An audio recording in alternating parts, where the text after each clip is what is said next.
Very good morning to each one of you. I hope today we are ready with our history books. Today we shall start with the first chapter of history, the rise of nationalism in Europe. This chapter holds a very important place in the history of world. Why the reasons I will explain you as I go through the chapter. I request all of you to keep ready your books in hand and open up at the first page of the chapter, because the entire chapter begins with this picture given on the very first page of the chapter. The image given by Frederick Thoreau in 1848. The entire episode of the rise of nationalism in Europe starts with this image. The rise of nationalism in Europe. On the very first page of the chapter, you have an image given on the top. That image may seem a little complicated, but it will give you a clear idea regarding how and why the idea of nationalism cropped up in the minds of the people, and where this entire story started from. Okay, so the image gives us an idea of nation that comes from, it's a print. This image is a print taken out by Frederick Thoreau, a French artist. Okay, and in the year 1848. Through this image, the artist Thoreau tries to give us an idea of nation state. He visualizes how the nation should be in the time to come. The very seed was sown towards developing a feeling of nationalism through this image. The image gives us a vision of his dream of world made up of democracies and social republics. I hope now you are ready with your books. Please give up all the formalities and concentrate on the explanation. I will forward you a list of the highlights from the chapter, section by section, so that you are ready with the entire chapter in slow and steady manner.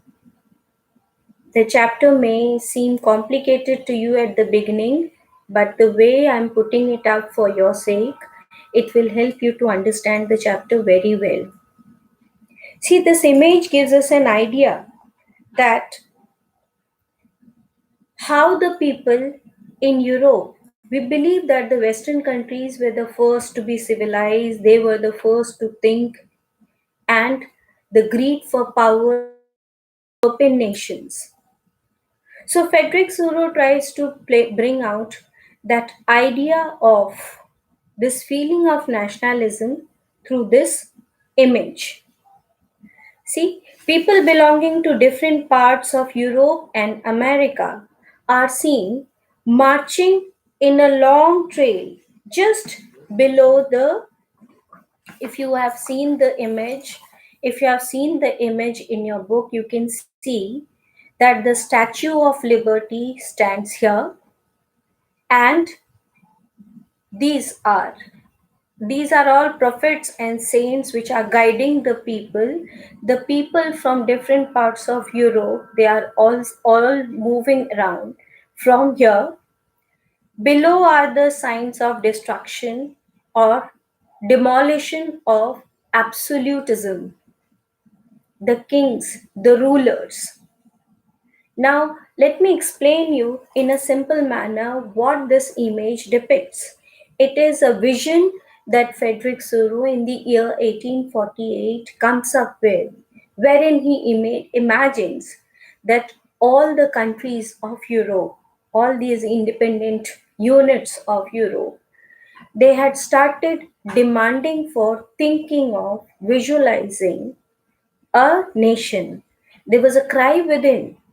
They needed as if someone to guide them through this idea so that it could be implemented and the people could really emerge out as independent units, free units, independent nations.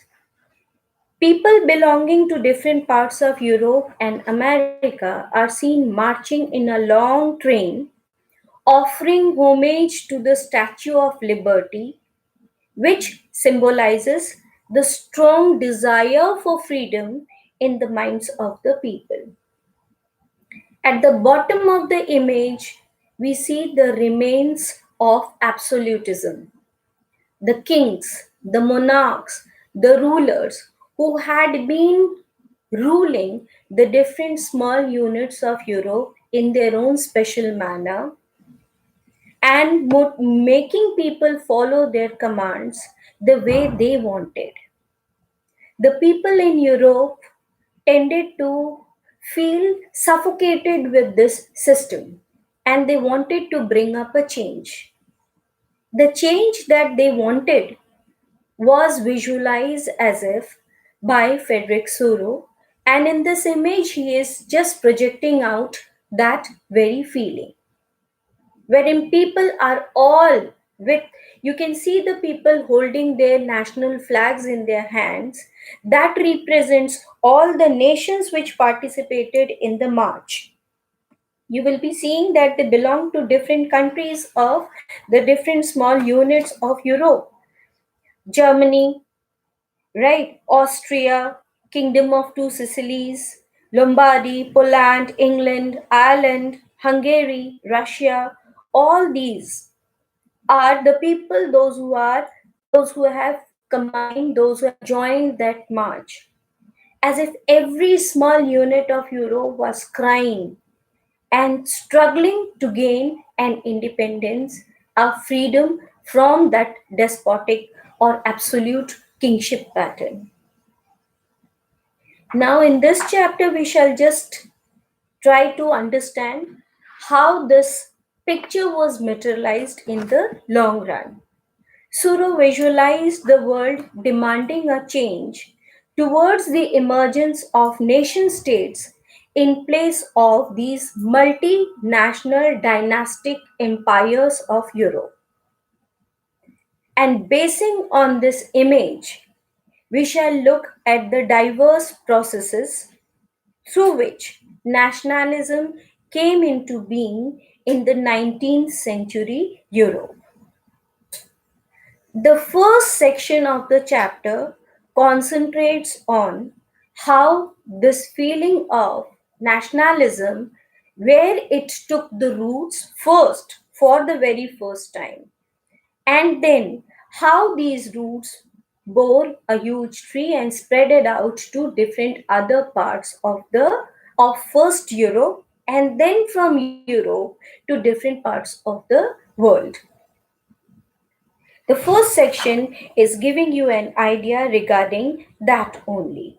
See, during the 19th century, I'm reading out section page paragraph number 2 from page number 4, second line. During the 19th century, nationalism emerged as a force which brought about sweeping changes in the political and mental world of Europe. The end result of these changes was the emergence of the nation state in place of these multinational dynastic empires of Europe. As I explained to you, people all over Europe were fed up with and they desperately wanted a change. They were struggling hard to bring an end to these absolute rulership, kingship pattern, monarchical system, czarist system, and come up to the establishment of either democracy or wherein a people's participation could be felt. Since we are already aware that democracy is the form of government wherein people's participation is prominently seen, felt, and really witnessed in a very strong manner. So, this idea came up from there. wherein the people who were fed up, tired of the power greedy empires or the dynastic rulers, they wanted freedom from there. And then we will be finding how and where this idea or this concept of formation of the nation states cropped up and took strong roots. The concept of the practices of a modern state in which a centralized power exercised sovereign control over a clearly defined territory had been developing over a long period of time in Europe. But a nation state was one in which the majority of its citizens, and not only its rulers, came to develop a sense of common identity and shared history or descent. This commonness does not exist from time immemorial. It was forged through struggles. So, this concept of nationalism was not one day's gift into the mindset of the people, whether it is in Europe or elsewhere. But since we are concentrating on Europe, we shall just concentrate. I would be using the term specifically for the European context for the time being. Through the actions of the leaders and the common man. A common man, the leaders, along with the leaders, the common man had a very strong role to play in the spread of this feeling of nationalism. The chapter will look at the diverse processes through which nation states and the feeling of nationalism came into being in the 19th century Europe. Clear? With this introductory part, we shall concentrate on, specifically, we shall just focus on the place wherein the idea of nationalism or the greed to bring up a change. We have already gone through this section to a certain extent in class 9th as well, wherein we studied that in French Revolution, right? You remember the later half of the 17th century itself, this awakening had already started taking roots in the mindsets of the people, wherein the people in France wanted freedom from the monarchical or the feudal system. We are already aware, because we have read it in class 9, how the social system in France motivated the people to fight for their participation, for their recognition, right? The social system forced only a section of the people to be participants in taxpayers bracket, the third estate members to be members of the taxpayers bracket, and they were the ones who were really squeezed out of all the fruits or the joys that the so-called first and the second estate members, the clergy and the nobility, literally enjoyed. And towards 17 later half of the 17th century, towards 1789, we just even studied how the National Assembly took shape, overthrew the feudal lord Louis XVI and his atrocities, and people really got freedom from the despotism or that kingship or the monarchical system. Let us concentrate on that aspect first. The first clear expression of nationalism came from the French Revolution in 1789. France at the time was a full-fledged territorial state in 1789 under the rule of an absolute monarch. I hope we remember the name of the monarch. Who was he? Louis XVI. The political and the constitutional changes that came in the wake of the French Revolution led to the transfer of the sovereignty from the monarchy to a body of French citizens. I hope we are understanding, because we already have the idea of French Revolution in our mind. We have studied in detail the entire chapter. right? How the people in France got freedom from the monarchical system and the privileged classes, and then got recognition as the National Assembly, comprising of all the active citizens from the third estate bracket, even tended to gain independence. France was under an absolute monarch in 17th century, Louis XVI. French Revolution led to the transfer of power to a body of French citizens, either the National Assembly, proclaiming that people constitute the nation. Formation of the Constituent Assembly and France's transfer from an absolute monarchical pattern to an constitutional monarch gave the feeling to the people all over in France as well as in different parts of Europe that we, the people, we comprise, we constitute the nation and shape its destiny. Then the ideas of la patrie and la citoyenne. La patrie means the fatherland, wherein France was considered the fatherland. The responsibility of the nation belongs to its citizens. And les citoyens, that means the citizens, emphasized the notion of a united community who enjoyed equal rights under a constitution. Now, this idea of La Patrie and Les Citoyens emphasized the notion of a united community which enjoyed equal rights under a constitution.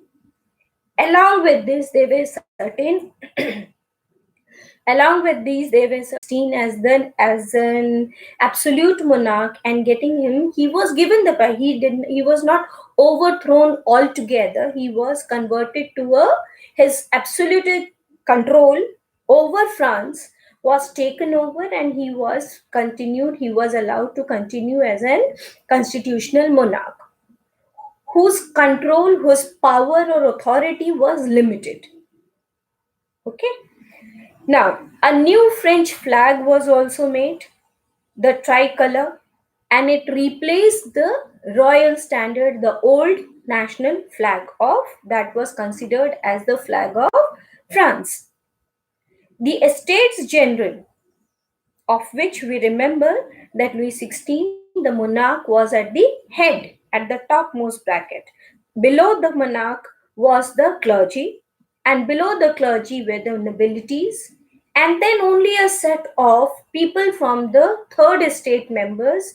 The active citizens were considered the active citizens.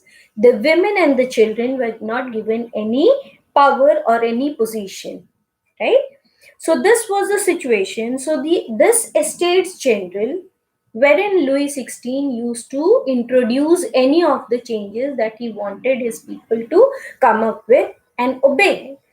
All this Estates General was renamed as National Assembly, and this was elected by the body of active citizens.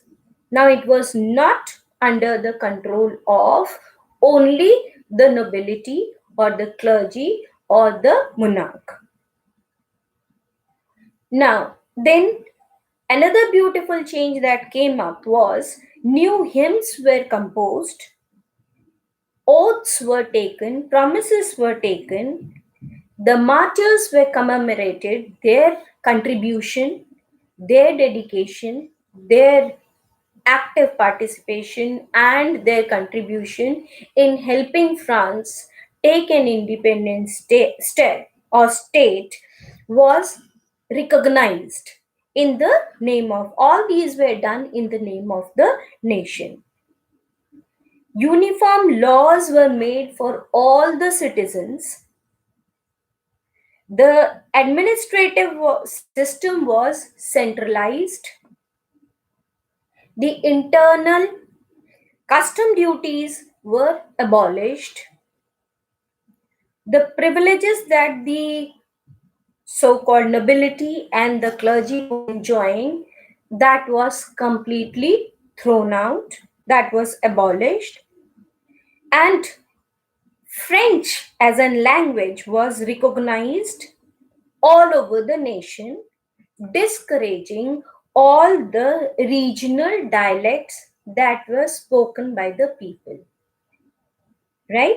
So, all this, when there was a uniformity and accepted singleness, oneness that prevailed, that was seen and brought up in France, that made the people all the more concentrate, or you may say, dip into the feeling of nationalism. They started believing that whatever we are doing it for the nation. Now, the revolutionaries, they declared the French mission to liberate the people of Europe, not only France, from France to different parts of Europe. From whom? From the despotic rulers, from the independent empire system that existed in different parts of Europe, and then come up to become independent nations. It was under this backdrop, this was going on in the mindset, and this was the struggle that was going on in the minds of the people, right? Under this backdrop, the educated middle classes started setting up. How did the people in France implement these ideas? How did they practice? The revolutionaries, they started forming clubs. Do we remember the Jacobin Club, Maximilian Robespierre? Fair. The Jacobin clubs were such political or organizations were formed. Okay, the French army took the responsibility of spreading and carrying this idea of nationalism beyond the borders of France to different parts of Europe. And though we remember the brutal end of Robespierre, who became power greedy and ultimately he was guillotinized. After the end of Maximilian Robespierre, again France was without a prominent ruler, a guide. There was a directory formed, but this directory also had always a conflict within their own self. There was constant changes, and ultimately we saw from amongst the crowd came up Napoleon Bonaparte, who took control over France. And once he took control over France, gave France a solid leadership, he started incorporating his revolutionary principles to make the entire system all the more rational and efficient. Thus, in the year 1804, it was that time when Napoleon had already started becoming popular and he was accepted because he really did something that made the people feel that he is a strong leader and he could be obeyed. So in 1804, we see that Napoleon Bonaparte comes up with his civil code, the Civil Code of 1804, or we also know it as the Napoleonic Code. Once this code was implemented, the code did away with all the old, did away means removed, abolished all the old pattern, the privileges enjoyed by the so-called first and the second estate members in France, everything. No privileges were given to anyone, all were considered equal, right? So the code did away with all the privileges based on birth. It established equality before law and secured the people's right to property. The entire administrative system was simplified. How simplified? Now everything was done with people's participation because the entire National Assembly comprised of was an elected body of all the active citizens, right? So the feudal system was, the monarchical pattern was completely abolished. The third estate members, the peasants, artisans, we remember, the peasants were freed from all their manorial dues, no more to pay, no taxes to be given. Even the guild restrictions were removed. Now, having done so, the people in France felt very satisfied, they were very happy. The peasants, the artisans, the business class, they literally started enjoying this newfound freedom. They felt free, they felt worthy of their existence. They felt that their contributions now can really be enhanced because they could freely work out and develop themselves. Even the transportation system and the communication system were improved. There were uniform laws made. The laws were not specifically for a particular class or a particular estate. That estate system was completely demolished. It was abolished. Okay? There were uniform ways and measures that made, you remember, we need to have a rough idea regarding Europe forming of independent units. Every unit was under an monarch or a lord, feudal lord, who happened to control his area according to his choices. The unit of measurement differed from one place to the other, and that complicated the issues. The laws that prevailed in one part differed from the other part. That made the people feel very disturbed with the entire confused way, complicated system it was. So Napoleon Bonaparte really did a lot. It was a very great contribution of Napoleon Bonaparte through his civil code. He just unified all these laws. No more differences, no more complications. Uniform laws would be implemented and followed everywhere. There would be standard units of weight and measurement.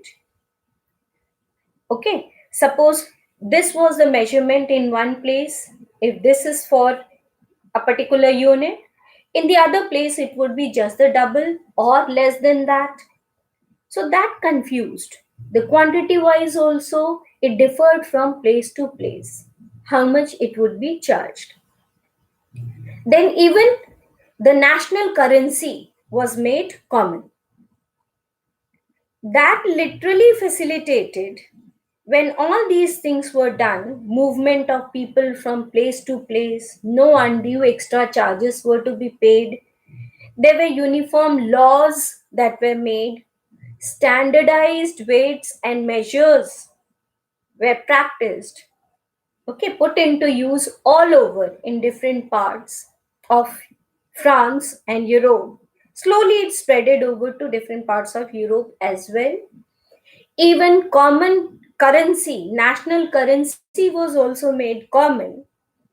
That literally made the business class, working class feel very happy.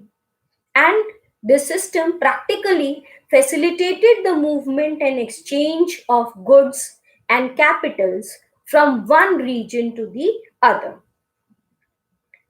And because the Civil Code or the Napoleonic Code brought up all these changes, with Napoleon's permission, of course, all these changes made Napoleon very popular.